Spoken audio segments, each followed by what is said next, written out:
public hearing.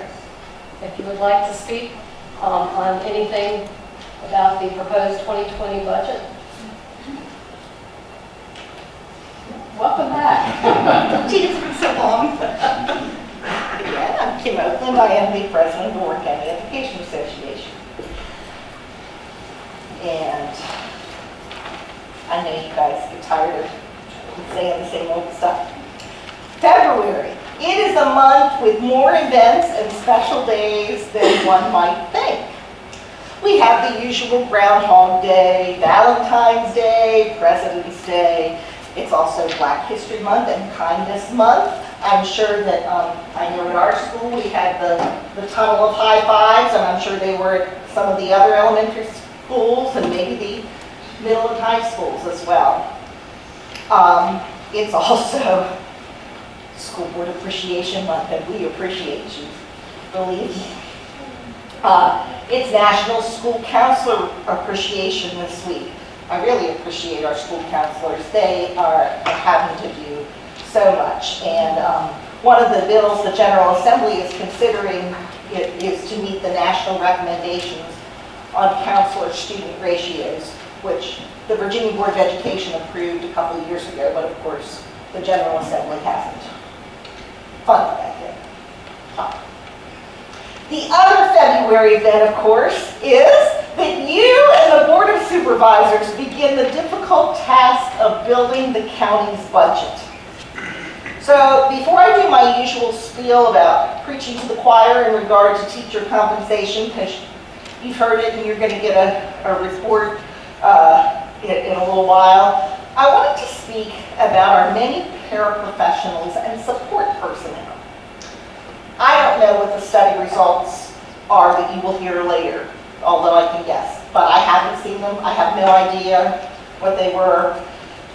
But I do want to share a few concerns as you think about your budget priorities. When I looked at the salary scale for our instructional assistants, I was appalled. Are you aware that the beginning salary for an instructional assistant, it's only 34% of the beginning teacher salary, is a mere $2,000 above the national poverty line for a one-person household. If that instructional assistant has a child, that beginning salary is now $2,000 below the national poverty line for a two-person household. Every teacher who works with instructional assistants will tell you those assistants are critical to that student's success. But that message isn't supported by our salary scale. Our office personnel, our cafeteria workers, our bus drivers, transportation staff, and others, they are all vital to the success of our school system. I suspect that the salary study will reveal that most of our staff is woefully underpaid. As I said, I haven't read that. But what about our maintenance department? Are you aware that we have fewer maintenance personnel now in 2019 than we did in 2008? And we have more buildings, a lot more buildings. I'm not talking about the custodial staff whose services were contracted out. I'm talking about actual maintenance staff. We're losing several maintenance personnel to retirement, in which they richly deserve that. But I want to publicly give my thanks to Mr. Riley and his staff. I don't know how they do it. And now I'll just share a few figures on teacher compensation. The most recent rankings on compensation from the Virginia Education Association, and Mr. Drescher gets those as well, and I know he may have already shared this with you. Warren ranks 34th in beginning teacher pay at a bachelor's with no experience of all the school districts in Virginia. That's wonderful.